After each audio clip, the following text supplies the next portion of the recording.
kasing-kasing.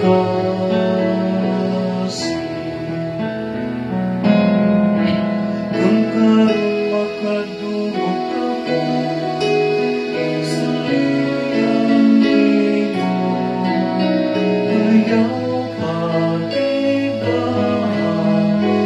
inyong mga kasing-kasing.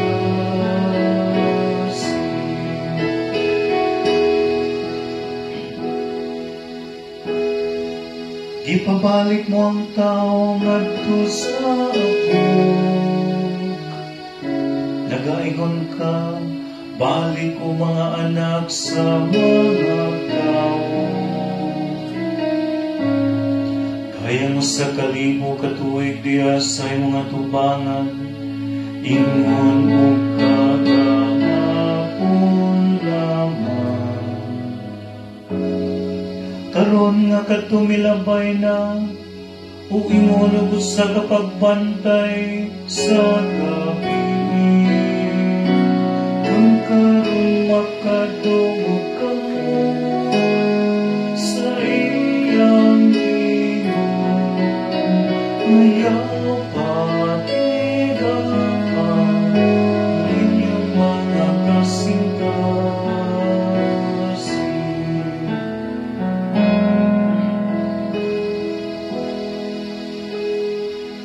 Tutuluy kami sa matarong nga pag-isip sa among mga adlaw, aron makakabot kami o kinaadman sa kasing-kasing. Balik na o Ginoo, kano sa pa. Kaluy ang imong mga sulugon, kung karoon makadungog ka mo sa iyang imo, ayaw patigahan ang inyong mga kasing-kasing.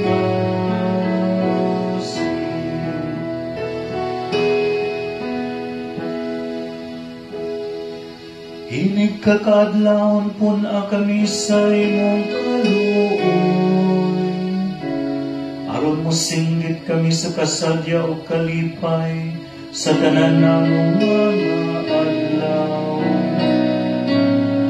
Ug ang mahigugmaon nga pag-alima sa Ginoo nga atong Dios, maatuon ta.